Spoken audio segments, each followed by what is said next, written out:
Bueno, pues bienvenidas y bienvenidos a esta plática. Hoy tenemos información muy importante, yo diría crucial, y sé que muy esperada sobre el pago de la pensión bienestar de noviembre. Este ya es 2025. Y la gran noticia es que, confirmado, los pagos ya arrancaron oficialmente. Empezaron desde el 4 de noviembre. Así que hoy queremos, pues, aclarar las dudas, desmentir uno que otro rumor por ahí y asegurarnos de que la información correcta les llegue a todos, ¿no? Que nadie se quede con esa incertidumbre. Y bueno, además de eso, vamos a tocar así brevemente algunos otros temas que andan sonando, cosas que se comentan y que pues de alguna manera nos afectan o nos llaman la atención a todos. Bueno, vamos a desglosar esto. Exacto. Es fundamental estar bien informados, sobre todo ahora que se trata del último pago del año. Así que sí, vamos a revisar bien el calendario y también qué hacer si por alguna razón surge algún problema con el depósito. Perfecto. Pues entremos de lleno. Lo primero es reiterar, para que todos estemos tranquilos, los pagos empezaron el 4 de noviembre. Esto fue para la letra B, ¿correcto? Así es, letra B. Y el mensaje clave aquí es: todas y todos los que cumplen los requisitos van a cobrar.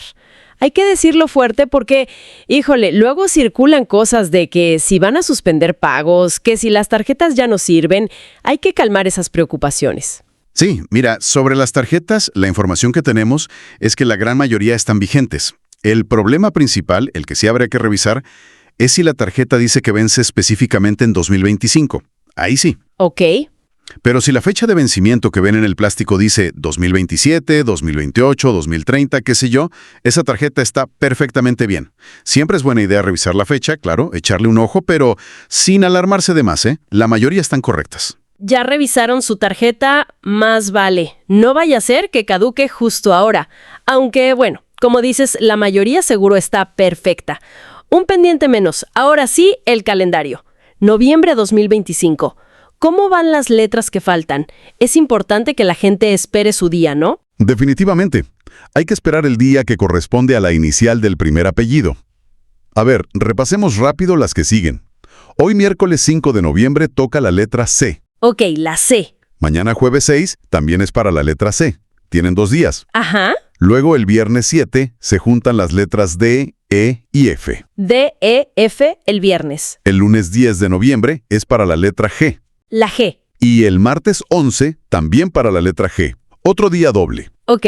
Miércoles 12 van las letras H, I, J, K. Varias juntas ahí. Sí. Jueves 13 toca la L.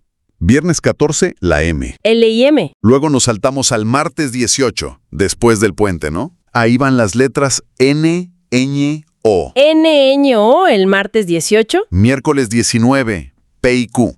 Jueves 20, la R. La R. Y el viernes 21, también la R. Otro día doble para la R. Otro doble. Lunes 24, la S. Martes 25, T y U. Y finalmente, el miércoles 26 de noviembre, se cubren las últimas. B, W, X, Y y Z. Uf, bastante detallado. Y eso que mencionas de los días dobles para C, G y R. Sí, fíjate que eso generalmente se debe al volumen, a la cantidad de personas beneficiarias que tienen esas iniciales en su apellido. Es para distribuir un poco la carga y que no se saturen los sistemas o los cajeros. Ah, claro, tiene lógica. Y bueno, para no errarle, lo mejor es consultar directamente. Vamos a dejar un enlace en los comentarios del video para que puedan entrar a la página oficial de la Secretaría del Bienestar y checar el día exacto con su CURP. Así van a la segura. Excelente idea lo del enlace. Facilita mucho las cosas. Ahora, hay un punto importante que aclarar. Un caso especial que ha generado algunas dudas. A ver, cuéntanos. Se trata de quienes recibieron su tarjeta del Banco del Bienestar muy recientemente. Por ejemplo, gente que se inscribió, digamos, a Mujeres con Bienestar en agosto y apenas le dieron su tarjeta en octubre o incluso ahora en noviembre. Ah, ok, los más nuevecitos. Exacto. Esas personas no van a cobrar en este calendario normal de noviembre que acabamos de detallar. Su primer pago se realizará más bien a finales de noviembre o ya durante el mes de diciembre. O sea que si acaban de recibir su tarjeta, ¿tienen que esperar un poquito más? Correcto. El proceso para el primer depósito es un poco distinto. Es interesante cómo se maneja esa logística inicial, ¿no? Tienen que estar pendientes. Justo el otro día me comentaba una señora, creo que su apellido empezaba con A, que recibió su tarjeta como el 13 de octubre. Y estaba bien preocupada porque el día de la A, el 4 de noviembre, no le cayó nada. Ajá. Entonces le explicamos justo eso, que como era su primera vez, tenía que esperar probablemente hasta diciembre, y que estuviera atenta a un mensaje de texto o que revisara la app del banco. Exactamente esa es la situación. Hay que tener paciencia en esos casos del primer pago. Pero ojo, y esto sí es una llamada, yo diría, urgente para la gente de la letra A que sí cobra normalmente, que no son nuevos.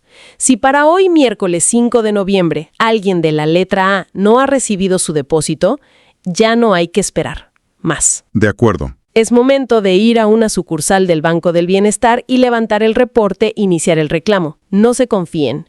Especialmente a fin de año, hay que estar muy vivos con esto. Sí, es buena recomendación, aunque antes de ir a la sucursal, quizá valga la pena intentar lo que comentamos. Revisar primero el estatus del pago en la página de la Secretaría del Bienestar, con la CURP. A veces a ella te dice qué pasó.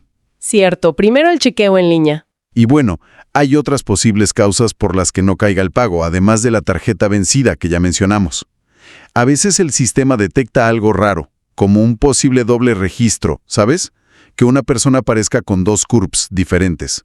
Eso puede causar una suspensión temporal mientras aclara la situación. Ah, mira, eso también puede pasar. Por eso es bueno verificar. Definitivamente. Y para todo esto, de verificar si ya cayó, si no, qué está pasando, insistimos mucho. Descarguen y usen la aplicación del Banco del Bienestar en su celular. Es la forma más fácil, la más rápida de saber si ya está el depósito, sin tener que ir al cajero a cada rato. ¿Ya la tienen? Es una maravilla para no dar vueltas. Totalmente de acuerdo. La app ayuda muchísimo. Bueno, ya que estamos, esperemos, un poco más tranquilos con lo de los pagos, ¿eh? Hablemos de otras cositas que andan por ahí y que la verdad llaman la atención. Y a veces, pues, hasta hacen enojar un poquito, ¿no? Sí, hay otros temas que surgieron en la información que revisamos. Por ejemplo, se reportan comentarios bastante fuertes atribuidos a un conocido empresario dirigidos hacia sus clientes. ¿Comentarios fuertes como cuáles? Pues, según los informes, se mencionan frases despectivas, incluso se cita la frase «hijos de perra». Esto se pone en contexto mencionando críticas que ya existían sobre los altos intereses en sus tiendas. Por ejemplo, se menciona Electra. Ah, sí, claro. Y se señala como una aparente falta de agradecimiento hacia la gente de bajos recursos, que pues es una parte importante de su clientela. Incluso se tocan de pasada acusaciones sobre evasión de impuestos que ha enfrentado. Esto plantea una pregunta importante sobre la responsabilidad social, ¿no? Híjole, sí, suena fuerte eso. Y además, creo que también se comentó algo de un sombrero, ¿no? ¿Qué onda con eso? Sí, exacto. Hubo un incidente donde se le vio usando un sombrero, y la interpretación que se reporta es que algunos lo vieron como un intento de imitar, o como dicen por ahí, de robarse la fama del presidente municipal de Uruapan, Carlos Manso, que recién había fallecido y era muy conocido por usar sombrero. ¡Ay, caray, qué cosa! Generó polémica. Comentarios sobre si era apropiado, si era auténtico. Ya sabes, cómo se leen esos símbolos en público. Pues sí, hay que tener estilo propio. ¿No creen? Digo, ¿qué opinan ustedes de estas actitudes tan particulares? Déjenos su comentario, nos interesa saber qué piensan. Y ligado a esto mismo, al fallecimiento del presidente municipal de Uruapan, también hay críticas hacia un partido político, el PRI. ¿Qué se dice de ellos? Se les acusa de presunto oportunismo político. Un ejemplo que se menciona es que al día siguiente del fallecimiento, algunos legisladores del PRI aparecieron en el Senado usando sombreros muy parecidos a los de Manso. Un acto que, según se reporta, fue visto por muchos como, pues, cínico. Vaya. Además, hay acusaciones más serias. Se dice que gente ligada al PRI organizó y encabezó protestas en Michoacán que terminaron en actos destructivos, y que esto iba en contra de lo que pedía la viuda del difunto que buscaba calma. Si conectamos esto, pues se ven patrones de comportamiento político que, según estas fuentes, generan desconfianza. Sí, La percepción que se describe es que buscan sacar raja política o, como dicen feo, carroña de las tragedias. Y bueno, también se mencionan las críticas históricas sobre su pasado, ligado a veces a temas complicados como el crimen organizado. La pregunta es, ¿ustedes creen que estas estrategias les funcionan? ¿La gente olvida tan fácil? Nos interesa mucho su opinión. De verdad, cuéntenos abajo qué piensan. Es un tema complejo sin duda. Y hay un último punto. Una especie de advertencia que circula, según uno de los documentos. ¿Una advertencia? ¿Sobre qué? Sobre una marcha que, al parecer, está planeada para el 15 de noviembre. Se dice que la convocatoria está circulando, por ejemplo, en grupos de WhatsApp. Ok, ¿y cuál es la advertencia? ¡Ah, caray! Entonces, ¿cuál es el riesgo que ven? Pues la preocupación que se transmite es el riesgo de manipulación y el peligro para los jóvenes que pudieran asistir. Incluso se menciona la posibilidad de que se busquen incidentes. Se habla del fantasma del 68, del halconeo, para luego culpar al gobierno. Híjole, eso sí suena delicado. Sí, por eso se hace un llamado a la prudencia, a que se hable con los hijos, con los nietos, que tengan cuidado, que se informen bien sobre quién convoca y para qué, y que no se dejen usar, porque, pues, el futuro del país son ellos. Es un llamado importante. Hay que estar atentos. ¿Han escuchado algo de esta convocatoria en su ciudad? ¿Qué piensan de esto? También nos gustaría leerlos. Definitivamente. Bueno, pues creo que hemos cubierto bastante terreno hoy, desde la información vital de la pensión hasta estos otros temas que dan mucho que pensar. Queremos agradecerles muchísimo por acompañarnos y de verdad los invitamos a que dejen sus comentarios, qué les pareció la información, les quedó alguna duda sobre los pagos y qué opinan de estos otros temas que comentamos. Su voz es muy importante. Y bueno, si esta información les fue útil, si les sirvió, por favor, regálenos un me gusta, un like, compartan este video con otras personas, otros adultos mayores a quienes les pueda servir esta información. Y si todavía no lo han hecho, suscríbanse al canal. Así no se pierden ninguna actualización. Y cuéntenos desde dónde nos están escuchando. Nos encanta saber hasta dónde llegamos. Gracias por su atención. Ahora pongan atención al siguiente comunicado. Entonces hay que ver en particular qué Politécnico está planteando esto, o tecnológico. Sí, de hecho se autorizó en el Diario Oficial de la Federación, me parece que por junio, no tengo bien la fecha, y digamos que la Federación tiene que mandar la mitad y los estados, por tanto, mandan toda la otra mitad, pero yo lo que entendí es que todavía la Federación no ha mandado ese digamos, la parte que le corresponde. Si está publicado en el Diario Oficial, si es parte del presupuesto de egresos de la Federación, tiene que cumplirse. Entonces vamos a pedirle a Mario que atienda este tema. Y por último, Presidenta, pues quiero plantearle el tema de la Universidad Pedagógica Nacional. Apenas tuvieron elecciones, independientemente de las elecciones, donde es una muy baja participación de la comunidad universitaria, hablando que tiene más de 70,000 entre estudiantes y docentes. Hay una propuesta de varios, de hecho fue consensuada en el 2020-2021, de buscar la autonomía de la Universidad Pedagógica Nacional. Ahorita precisamente también hay unos conflictos estudiantiles en varias sedes de la UPN, estamos hablando de Ajusco, estamos hablando de Iztacalco, ahorita le digo bien, pero el tema básicamente es pues infraestructura, pero sobre todo ellos comentan que si se lograra la autonomía, podrían hacer una autorregulación y podría haber más transparencia, porque pasa esto de que la nómina y toda la parte administrativa lo manejan los estados. Es una universidad con 72 sedes, más de 200 subsedes, es una universidad muy grande que está en los municipios más marginados del país y pues su planteamiento es pues que se lograra el carácter nacional de la UPN, lo consensuaron las 6 regiones, pero pues se quedó la iniciativa en el Congreso y también digamos que ellos consideran que no se requiere más presupuesto porque hubo un dictamen de la Secretaría de Hacienda donde decía que no se podía la autonomía porque los 1.100 millones que tiene la UPN, todo es recurso federal, pero igual se manda a los estados, y entonces en los estados pues también se dan muchos casos de corrupción. Pues con ese dinero se podría pues mejorar las unidades. Hay demandas de infraestructura, demandas de el tema académico, ¿no? De favoritismos de los directores que son escogidos por los gobernadores, los diferentes gobernadores del país, y las unidades que están ahorita en conflicto son la 095 de Azcapotzalco, la 096 Norte, la 097 de Tlalpan y la 098 de Iztacalco, asimismo como la sede de Ajusco.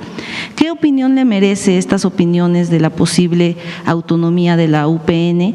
Y también qué llamado le haría pues a la rectoría y a los estudiantes que están en este conflicto, pues que están paradas estas unidades de la UPN. Pues vamos a pedirle a Mario que lo atienda, a Mario Delgado, secretario de Educación. La transparencia esa tiene que existir más allá de si hay autonomía o no.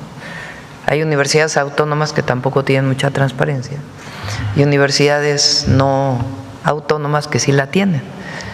Entonces, el uso de los recursos debe ser transparente. Vamos a pedirle a Mario que lo atienda.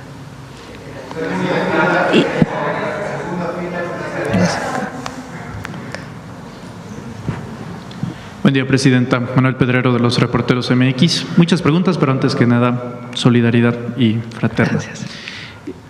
Estuvimos revisando después de la detención de Uriel N. las estadísticas del INEGI, el último estudio del 2022, y en el aspecto de acoso callejero, solo el 46.5% de las mujeres denuncian haber padecido o haber sufrido acoso callejero. Evidentemente son muchísimos más, pero naturalmente muchas no se sienten cómodas o seguras de denunciar. El día de ayer, con lo ocurrido a la agresión a su persona, pasa algo que desgraciadamente es sistemático. Aún documentada la agresión, no creer, a pesar de que existe video, de que existe material audiovisual, a pesar de que se puede ver claramente, se decide no creer. Si eso pasa, como usted lo mencionaba con la Presidenta de México, ¿dónde quedan las mujeres que van con solo su testimonio en el abuso o en el acoso en el metro, en las calles de la Ciudad de México, llegan al Ministerio Público y no proceden esas denuncias, Presidenta? Tienes razón.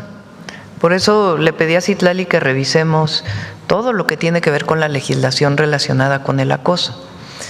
Yo ayer envié una carta, estoy viendo cómo puedo ir a un Ministerio Público pues a firmar. Pero cuando te ocurre eso en la calle como mujer, ¿qué pasa? Tienes que ir al Ministerio Público a presentar tu denuncia. Entonces ya es pues todo el día, ¿verdad? Y después está que ocurre que los ministerios públicos dicen cuál es tu prueba, o incluso revictimizan.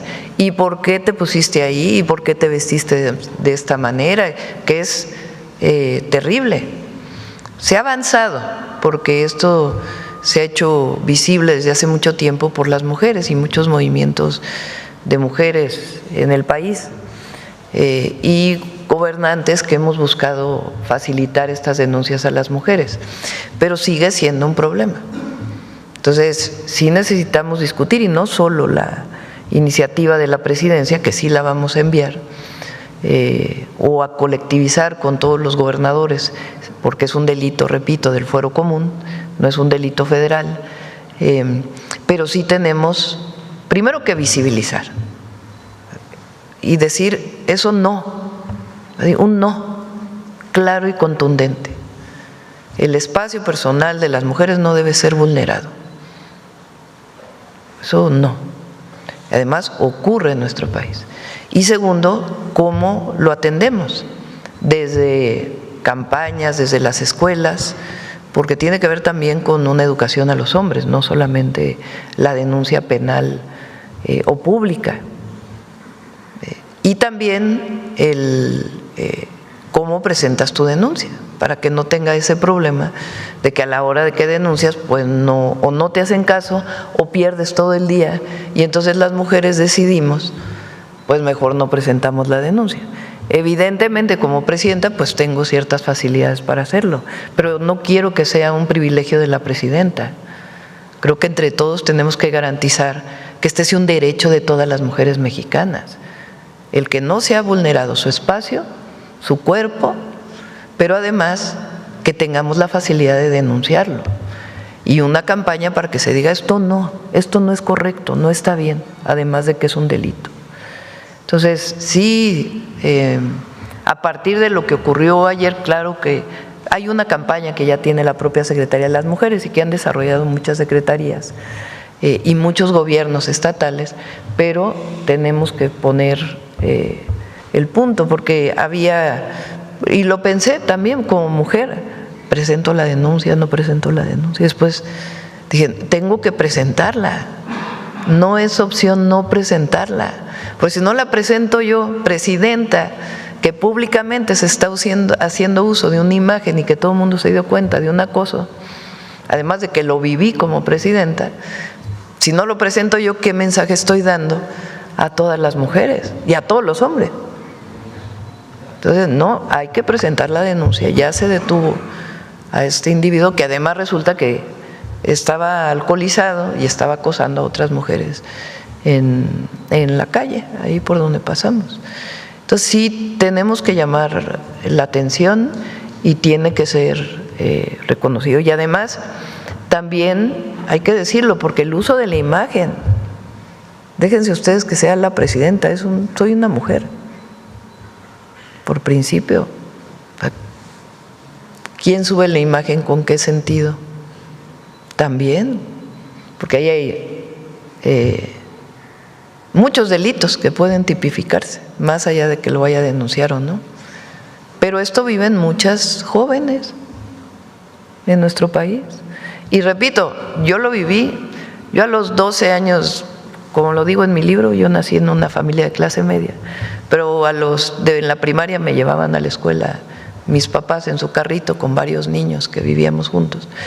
Pero a partir de la secundaria yo usé el transporte público.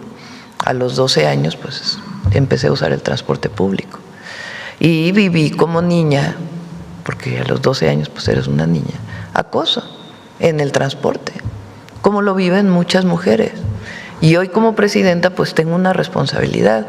Dije llegamos todas, y llegar todas no solo tiene que ver con que lleguemos a los espacios de toma de decisión, sino con que visibilicemos y entre todos acabemos con el acoso o lo minimicemos al máximo y todos lo señalemos.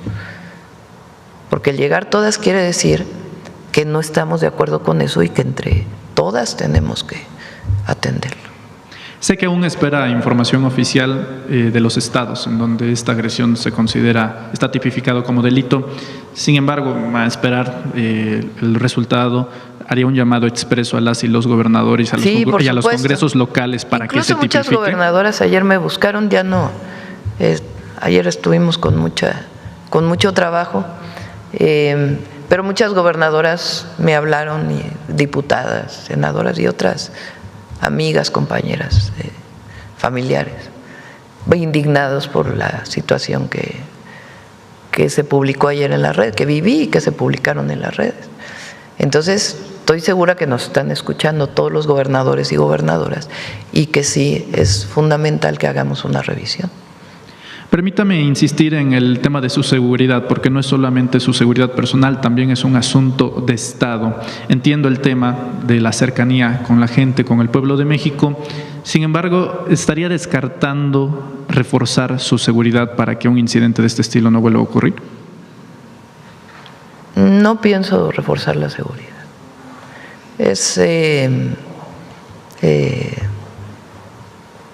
La decisión, por ejemplo, ayer de caminar a la SEP, la he tomado en los estados también. Ahora, si el gabinete de seguridad, el secretario, el Sistema Nacional de Seguridad me dicen, oiga, hay una alerta contra usted, bueno, pues entonces hay que ver si refuerzas en algún lugar donde pudiera haber una alerta. Hasta ahora no hay ninguna alerta en contra mía, nada. Entonces, mientras eso no ocurra, pues nosotros seguimos caminando cerca de la gente, porque lo otro sería aislarse. Y la gente nos cuida también. Presidenta, en este espacio se ha dicho que lo que no se nombra no existe. Y sería una irresponsabilidad no nombrar, con todas sus letras, que hubieron varios actos de mezquindad, muchos cretinos, que después de lo ocurrido se empezó a elaborar una campaña paralela, otra forma de revictimización, asegurando que lo que ocurrió fue un escenario creado para elaborar una cortina de humo. Desgraciadamente, muy tristemente, muchas de estas versiones fueron impulsadas por personas que hoy ocupan un escaño, que hoy ocupan una curul, en el caso de la priista Claudia Anaya, en la que ella asegura que usted buscó eso. Es otra forma de revictimización, señora presidenta. Al final, si esto viene, como viene diciendo usted, también de los medios de comunicación y la condena, pues también de la clase política. O sea, no habla bien de un ambiente democrático en los partidos, en la clase política, asegurar que este tipo de cosas queden en la banalidad. Pues suena así como cuando llega una mujer a un ministerio público y le dicen ¿por qué ibas de vestido corto? Porque se lo buscó la presidenta por andar caminando. Háganme favor. ¿Cómo? Además de una mujer, ¿no? Entonces, es un tema de fondo para las mujeres mexicanas y para toda la sociedad, no solo para las mujeres, porque aquí somos todos los que tenemos que hacer una reflexión de esto. Entonces sí, tuvo ahí la tendencia de montaje. Imagínense nada más, ¿no? Ni vale la pena mencionarlo, la verdad. Pero sí mencionar cómo fue que ocurrió, ¿no? Esta circunstancia. Y es importante que hagamos no solo la reflexión, sino la acción. Que esto que viví nos ayude a toda la sociedad a visualizar esta situación que viven las mujeres mexicanas, que vivimos las mujeres mexicanas y que no debe ocurrir y que además es un delito. Entonces, y me corresponde, así como me corresponde dirigir los destinos de la nación por voluntad del pueblo de México, también cuando dije llegamos todas, tiene que ver también con esto, de que en efecto las niñas se sientan seguras y libres en nuestro país. Permítame cambiar de tema, Presidenta. El día de ayer, en el Congreso, concretamente en la Cámara de Diputados, más allá del show de la oposición y de los posicionamientos rupestres, llamó poderosamente la atención un simbolismo, y es que durante la intervención del grupo parlamentario del PRI, por cierto, en tribuna, el parlamentario, se trata del plurinominal Porril y pusilánime Carlos Mancilla, uno de los que cometió delitos en la casa de Jicotencolt hace unos meses en contra de la mesa directiva, se le vio al grupo parlamentario del PRI justamente con una de las banderas de One Piece que buscan hacer esta convocatoria el 15 de noviembre a través de una confusión con un movimiento derivado en Nepal. Y para contextualizar lo grave y lo delicado, justamente en Nepal sí se dan protestas, pero también se llevan a cabo asesinatos a la clase política en la casa de gobierno. Se espera reproducir algo de ese estilo este próximo 15 de noviembre. Supuesta y presuntamente se habían presentado como un movimiento partidista, sin embargo ya aparece hoy bajo las láminas del Partido Revolucionario Institucional. Si le merece algún comentario, Presidenta. Pues sí, ¿no? Fíjense, esta movilización que aparece en las redes llama la atención, voy a ponerlo así, llama la atención que está lleno de inteligencia artificial, cuentas que no tienen identidad, particularmente en TikTok, y pura inteligencia artificial de manifestaciones. Hay algunas personas visibles. Pero ahora, pues, quienes se hacen visibles, pues, es justamente el PRI, algunos del PAN, algunos de otros partidos, o personas o cuentas que están muy identificadas con la derecha mexicana y que están convocando, que tampoco tienen identidad. Identidad me refiero a que tienes una red social, pues pones tu fotografía, tu nombre, o pones algún otro nombre, pero sabe las personas quiénes eran. Ahí eso se vale pues en las redes sociales. El tema es que llama mucho la atención que la convocatoria a esta manifestación de, ¿cómo se llama? Generación Z. Sí. Que por cierto, cantidad de cuentas no identificadas con pura inteligencia artificial, puros imágenes, videos que están construidos en inteligencia artificial, que hoy es muy fácil, ¿no?, hacerlo, con pues distintos aplicaciones, o no sé cómo se dice, programación de inteligencia artificial que es muy accesible poder hacer todos estos videos, ¿no? Entonces eso llama la atención, pero lo que más llama la atención es que el PRI se suba, digo, para documentar a todos, ¿no?, con esta imagen a la tribuna. Por cierto, bastante, no tiene mucho que ver con la edad, ¿verdad?, de quien se subió con la imagen a la tribuna. Entonces sí, para que, pues, es muy importante el derecho a la información.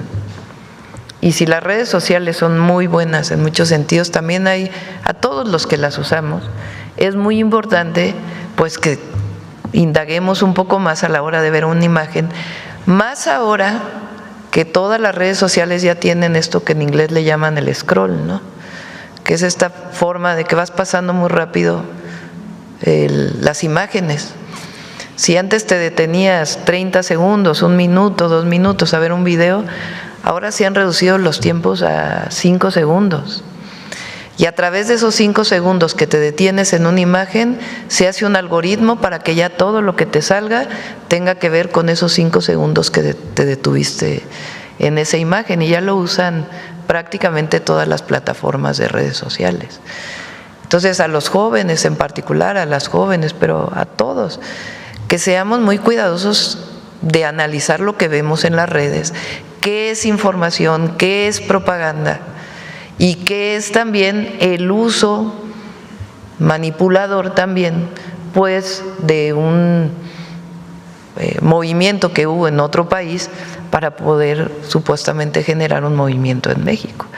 Entonces, es muy importante que todos los que usamos las redes sociales tengamos eso muy en cuenta, que seamos siempre reflexivos, porque la red social te genera una imagen y se queda, ¿no? Hay que ver la imagen y hay que reflexionar sobre ella, y estas horas y horas que se pueden pasar los jóvenes moviendo las imágenes de las redes sociales, pues que haya reflexión y crítica sobre ello, que no sea solamente una vista y nada más.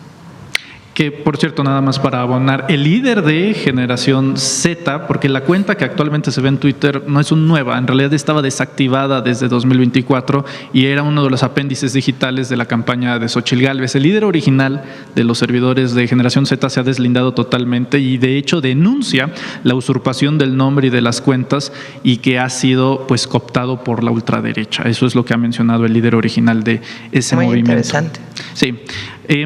Aprovechando ya que habla de temas digitales, usted mencionaba el lunes que iba a presentar una investigación sobre las cuentas digitales. En Reporteros MX nos adelantamos el mismo día y pues la coincidencia, el mayor patrón es que la mayoría de las cuentas nodos pertenecen o están vinculadas a la agencia digital Atlas Network. Atlas Network es una agencia digital de derecha que se dedica a empantanar, ensuciar, dilapidar el debate público de redes sociales. Han trabajado en otros momentos en países como Argentina con Javier Milei, trabajan en bots allá en España.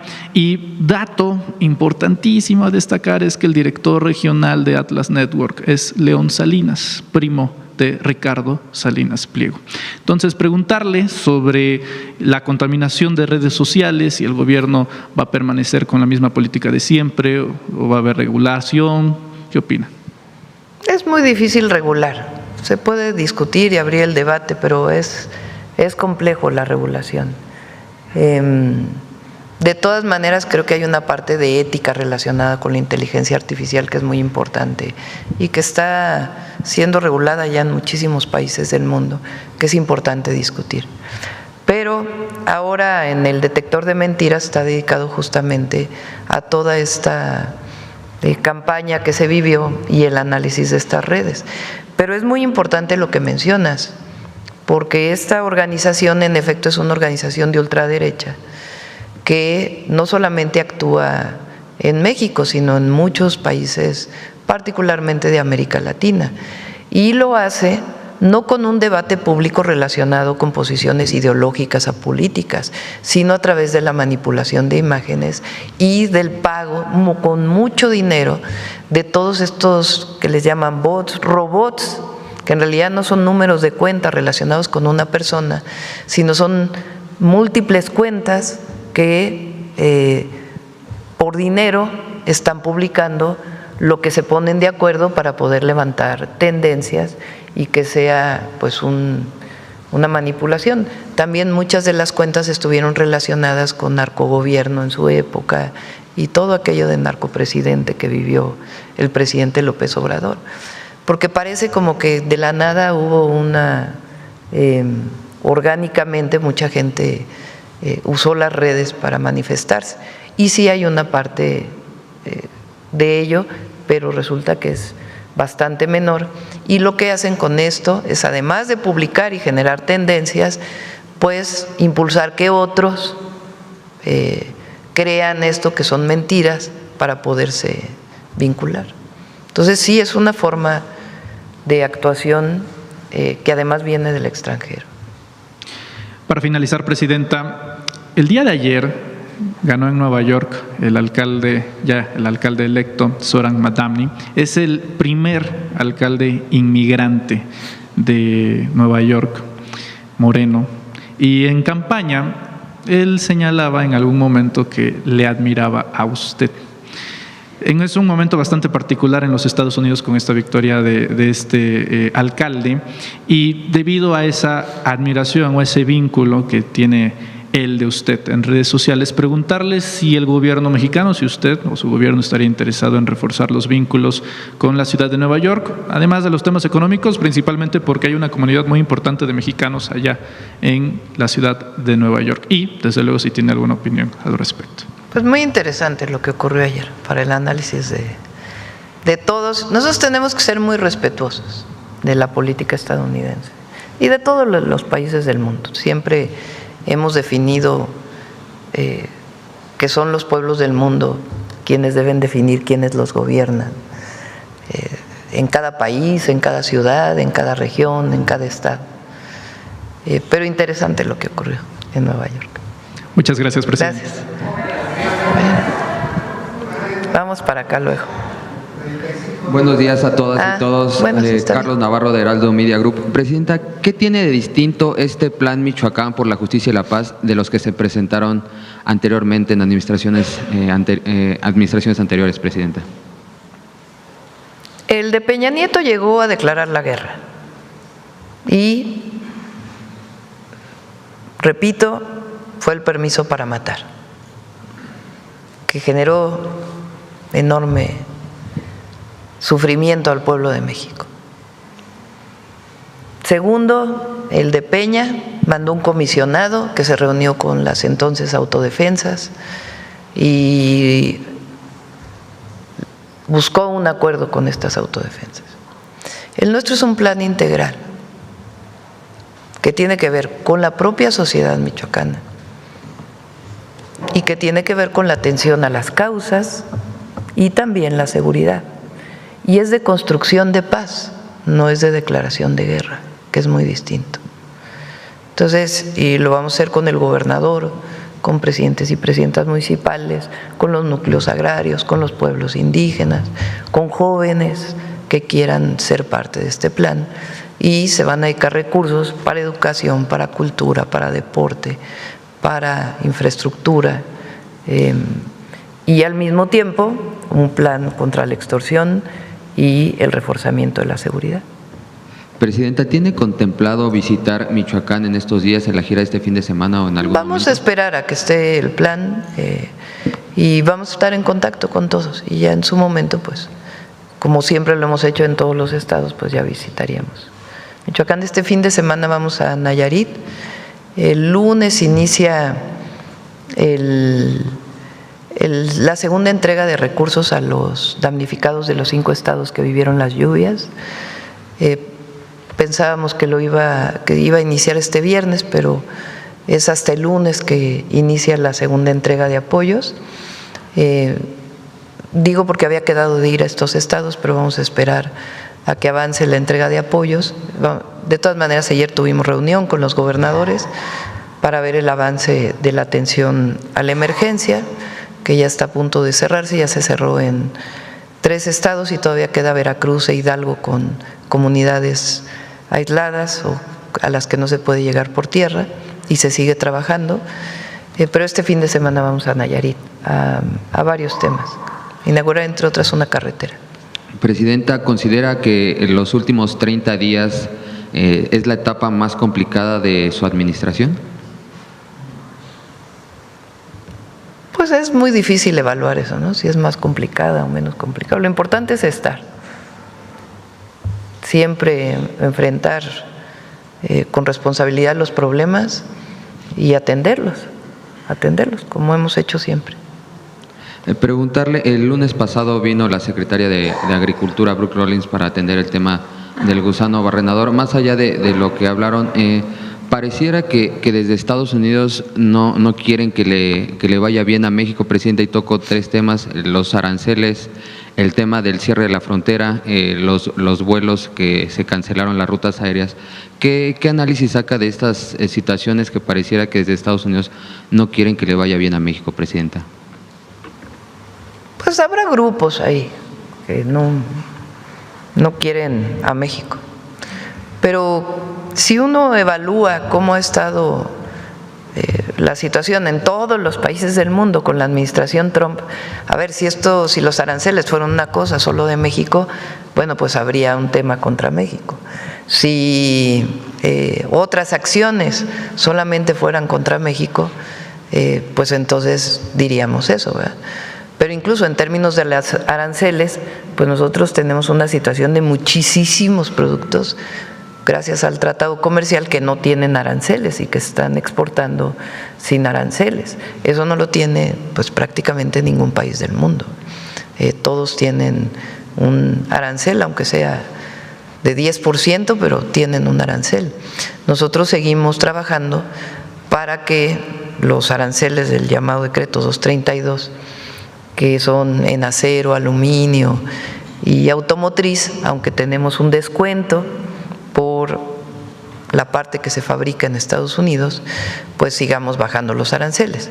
Y en el tema del gusano barrenador, lo que hay que demostrar es que no hay riesgo. La secretaria de Agricultura me decía es que hace 50 años pues hubo un problema muy grave de contaminación de gusano barrenador en México y en Estados Unidos, y esto afectó muchísimo a la ganadería y tardó 10 años en levantarse. Justamente porque después ya no hubo este problema, pues muchas medidas preventivas se redujeron. Entonces, tendemos más a pensar que es un tema de que no quieren la contaminación a que sea un tema relacionado con México. Pero de todas maneras, nosotros decimos que si hay alguna intencionalidad, como lo he dicho en otras ocasiones, México no es piñata de nadie y que a México se le debe respetar. Y por último, si tiene una opinión, ayer se aprobó el presupuesto de egresos de la Federación, 10 billones de pesos para 2026. ¿De qué forma se van a ejercer estos recursos, presidenta? Educación, salud, vivienda, infraestructura pública, programas de bienestar. Esencialmente, infraestructura pública, estamos hablando de los trenes, obras de agua, obras carreteras, hospitales, escuelas y la garantía de todos los programas de bienestar. Muchas gracias, buen día a todas y todos. Vamos, a ver la compañera para cerrar aquí enfrente y luego vamos para... Gracias, presidenta.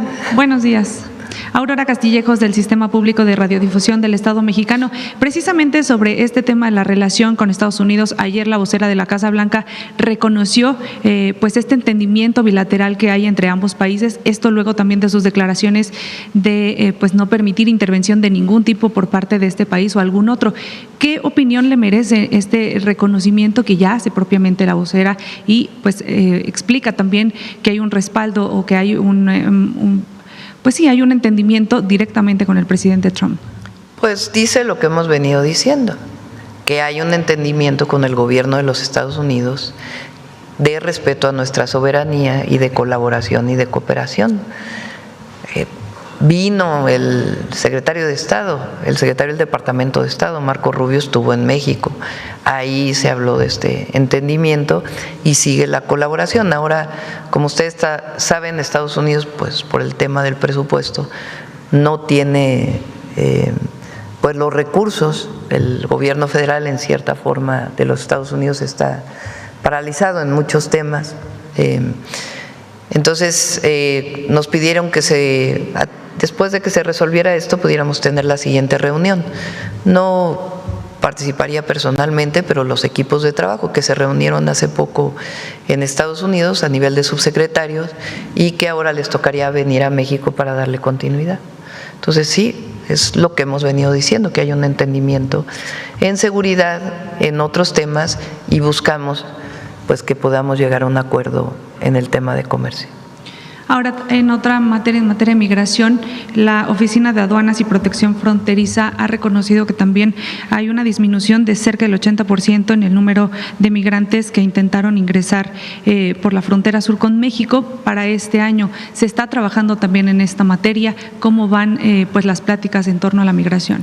Sí, ya había una estrategia que venía siguiendo el presidente López Obrador en su momento, que disminuyó mucho la llegada a la frontera norte de Estados Unidos de migrantes, principalmente de otros países, porque se redujo muchísimo la migración de México a Estados Unidos o de mexicanos a Estados Unidos, y durante el 2023 sobre todo aumentó muchísimo la migración de personas de otras nacionalidades.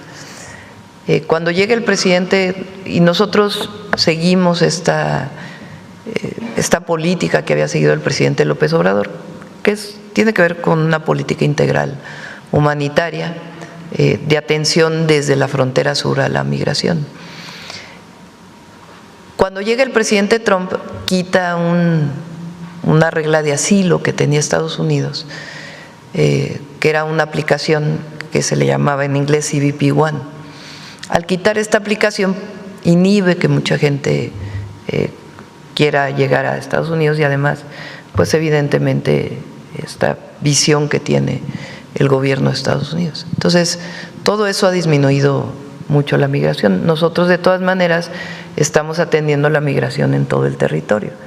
Ayer hubo un lamentable accidente de unos migrantes que fallecieron por un accidente automovilístico de nacionalidad centroamericana, de varios países de Centroamérica. Pero hay una atención permanente. La migración no se puede terminar por decreto, y siempre hemos pensado, y lo vamos a seguir haciendo, que lo mejor es atender las causas de la migración. Gracias, Presidenta. Finalmente, ayer se presentó otro episodio de empoderamiento de mujeres, en específico de una mujer mexicana. La concursante Miss Universo 2025 sufrió también una agresión por parte de un directivo, un organizador de este concurso internacional. La mexicana decide alzar la voz, y también presenciamos un nivel de sororidad de mujeres de otros países que se quisieron levantar con ella. Finalmente, el directivo hace una nueva presión machista, me parece, al decir que si alguna de ellas sale, se termina para ellas el concurso.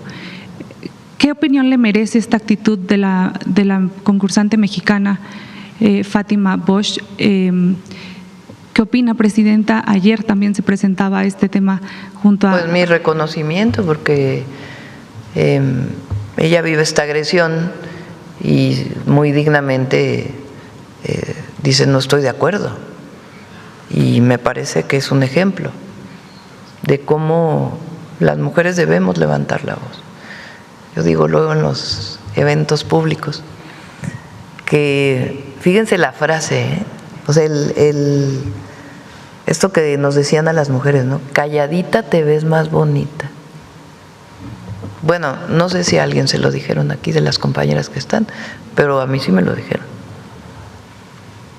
Afortunadamente no mi familia, pero sí llegaron a decírmelo. ¿Cómo que calladita te ves más bonita? Entonces, eso no. Y en los eventos públicos, digo, las mujeres nos vemos más bonitas cuando alzamos la voz y participamos. Porque eso tiene que ver con el reconocimiento de nuestros derechos. Entonces, mi reconocimiento a esta joven. Tabasqueña. Tabasqueña, sí. Gracias, presidenta. ¿Cómo se llama ella? Fátima, mi reconocimiento a Fátima Bosch. A ver, vamos. La compañera estaba pidiendo desde el otro día la palabra y luego vamos para acá. Sí, 35 días. Aquí la compañera, la que tiene los lentes, no me acuerdo luego de sus nombres, discúlpenme.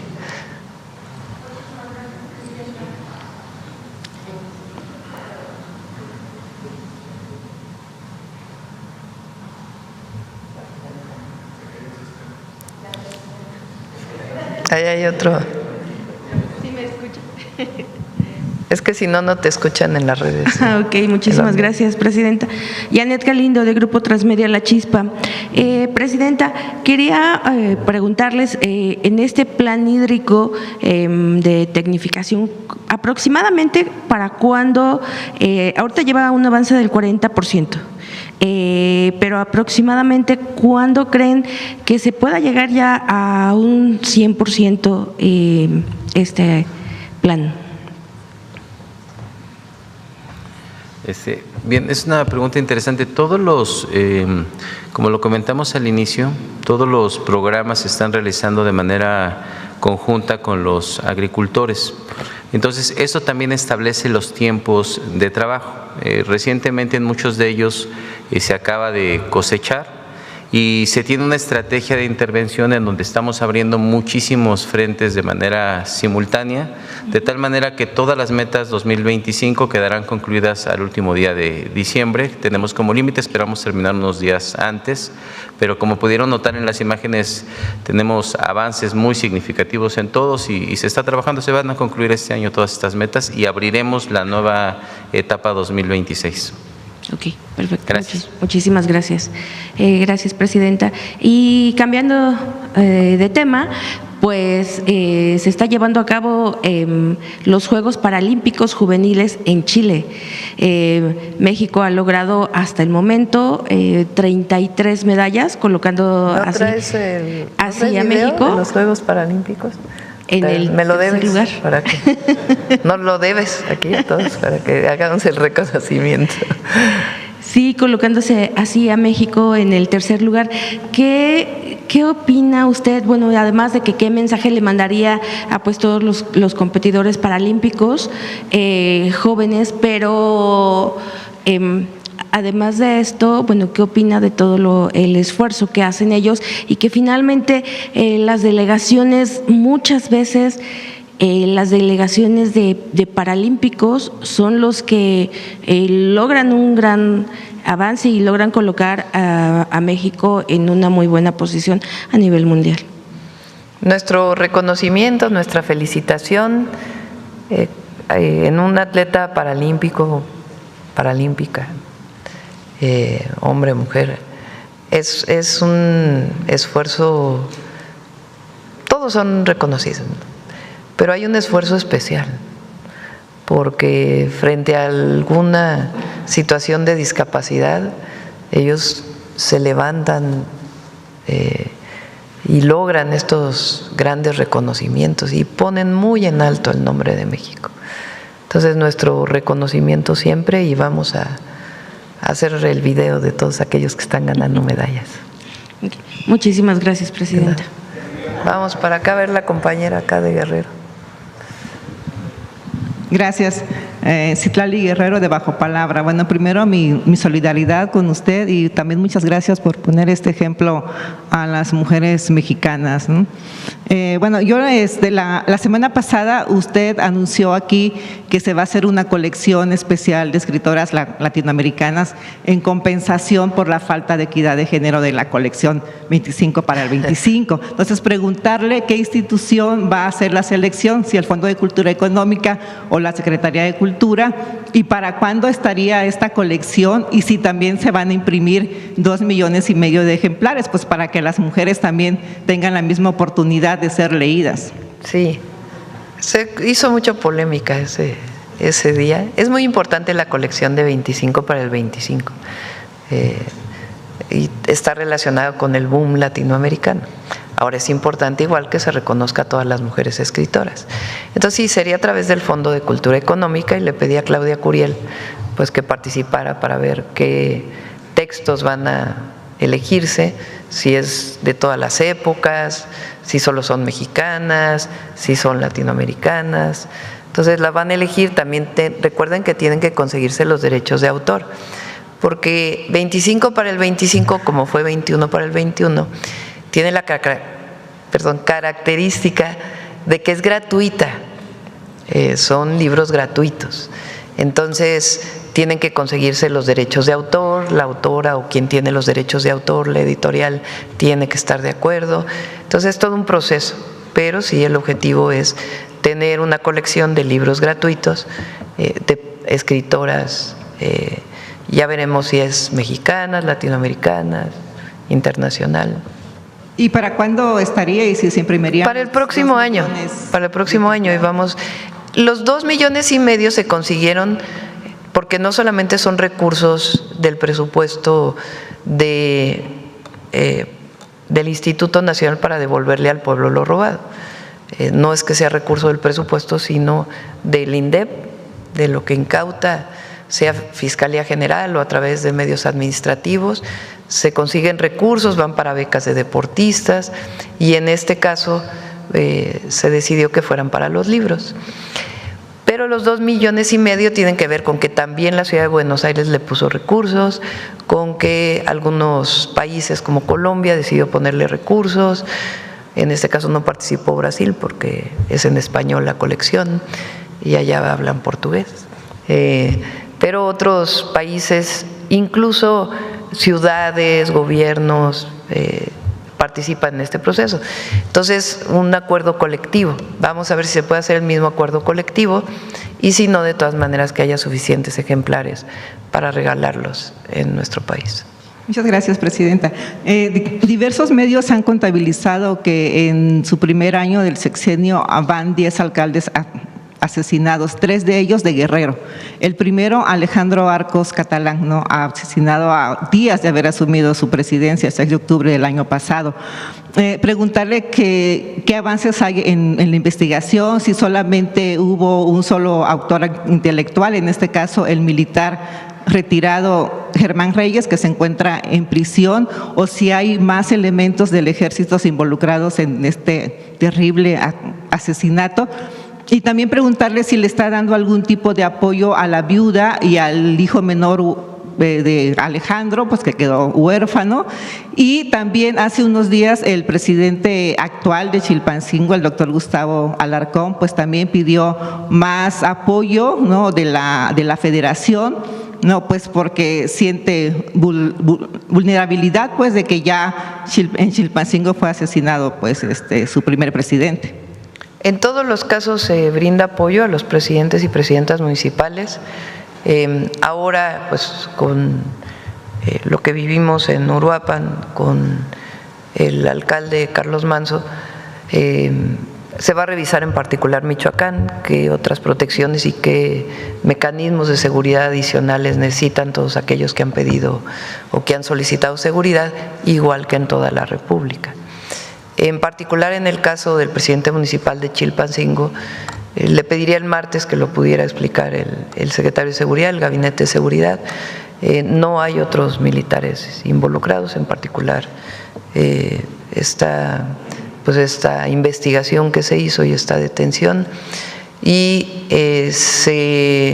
en su momento hubo acercamiento a la familia y la familia no solicitó apoyo ni económico. En general, a todas las víctimas, porque no solo en caso de presidentes o servidores públicos que hayan vivido una situación, un homicidio de alguno de sus miembros, sino en general hay una ley que es la ley de víctimas y hay todo un proceso que tiene que ser determinada como víctima a través de ciertos procesos y se les brinda apoyo, sea por un caso de homicidio o también por casos de accidentes o de alguna otra situación en donde haya fallecido un familiar.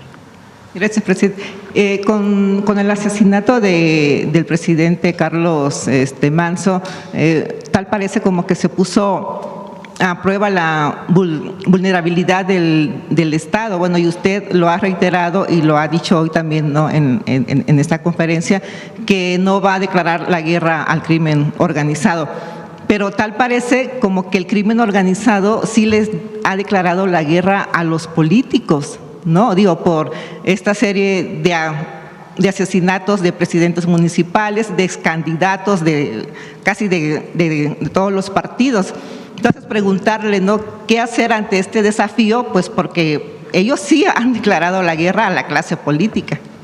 Cada caso es diferente. Hace poco lo preguntó uno de sus compañeros, implicando lo mismo que estás diciendo. Cada caso es distinto. No puede decirse, como lo dices, de que hay una decisión de algún grupo de la delincuencia organizada para atacar a servidores públicos. Cada caso de donde ha habido un homicidio es distinto. En algunos casos, pues lamentablemente no tiene que ver con un tema por ser autoridad, sino porque había alguna implicación dentro de la delincuencia organizada. Por eso cada investigación tiene que decir cuál es la detención, la justicia, porque todos en este país merecemos eso, porque además lo dice la ley y la Constitución, y tenemos que trabajar para la cero impunidad, que lo planteé desde el primer día de mi gobierno, pero cada caso es diferente. Entonces nosotros no consideramos que haya una situación así. Y también en el caso del alcalde de Uruapan, de Carlos Manso, también tiene que hacerse todas las investigaciones para que no solamente quien fue autor material, sino quiénes participaron y cuál fue el móvil de este lamentable homicidio. Gracias. Por último, presidenta, preguntarle qué mensaje le daría a sus funcionarios que tienen aspiraciones políticas para el 2027 y que, por ejemplo, en el caso de Guerrero, andan repartiendo volantes casa por casa y en las calles, pues para darse a conocer. Ya se los dije, quien tenga aspiraciones políticas, aspiraciones para un cargo público, vamos a decirlo así, para participar en las elecciones, tiene que renunciar.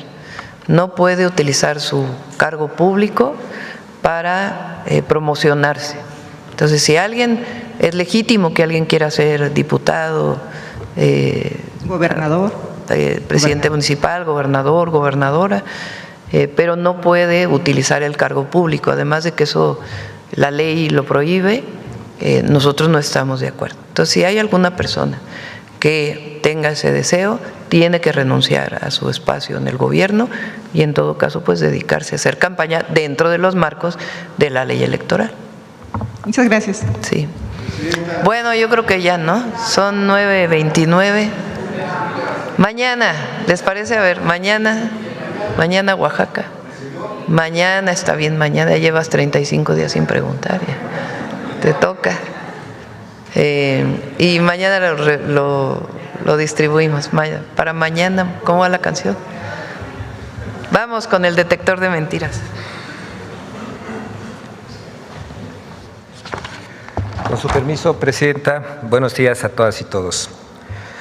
Como hemos visto en otras tragedias y con una virulencia incrementada por la acción coordinada en redes sociales, políticos de oposición, comentócratas y medios de información utilizaron el homicidio del alcalde Carlos Manso para atacar al gobierno federal y a la Estrategia Nacional de Seguridad. quienes se dedican a difundir falsedades promovieron una campaña coordinada sin precedentes en redes sociales con el uso de bots desde el extranjero, medios de comunicación y prensa. Veamos el video del detector de mentiras de esta semana.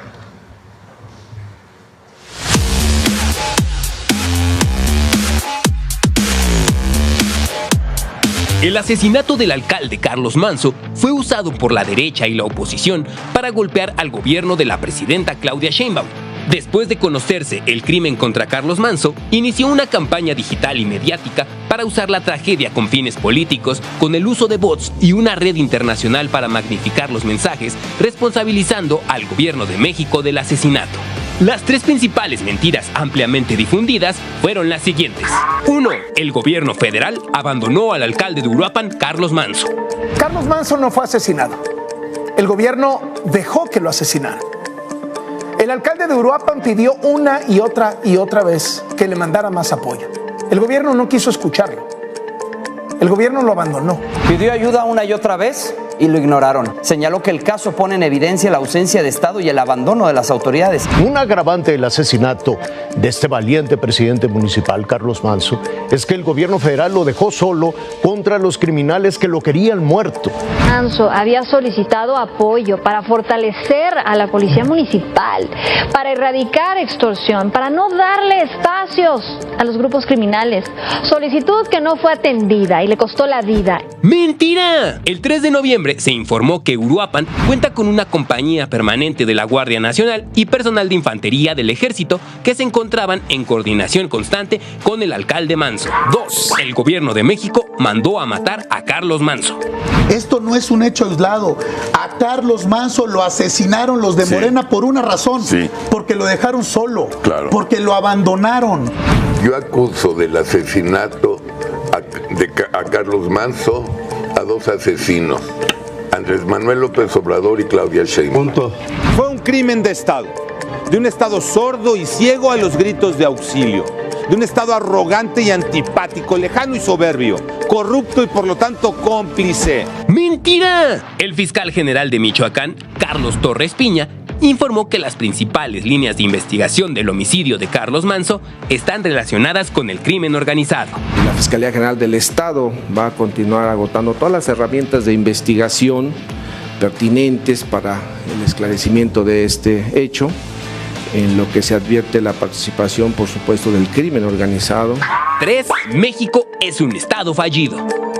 Este es un estado fallido. Aquí no hay gobierno. El gobierno no existe.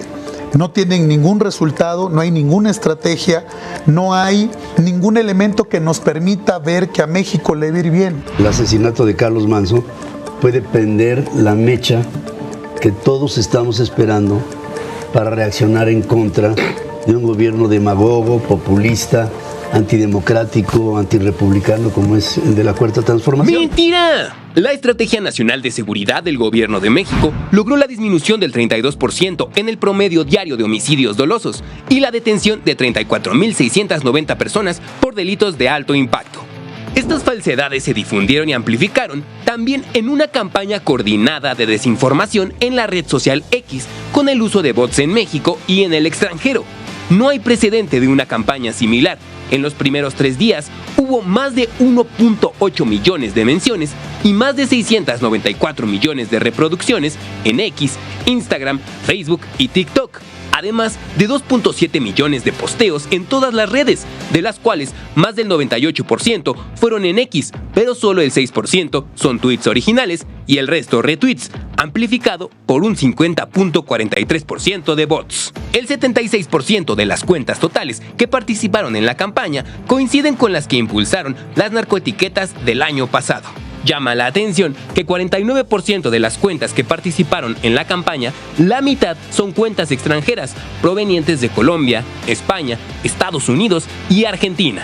Muchas de ellas promovidas por la red Atlas Network, una organización internacional de derecha ligada al empresario Ricardo Salinas Pliego. Las principales cuentas ligadas con esta campaña son @JJ Díaz Machuca, @Lili Telles, @libro_negro, @Artur013, @Héctor Rosete, @Laura Mex, @M López San Martín y @Javier_Alatorre. La campaña repitió mensajes culpando al gobierno y a la presidenta del ataque al alcalde, y además promovieron las manifestaciones violentas con llamadas a movilizarse en todo el país. Esos mensajes fueron amplificados por miles de retweets por minuto y también fueron difundidos por medios de comunicación y periodistas, según el estudio elaborado por el experto Carlos Augusto Jiménez.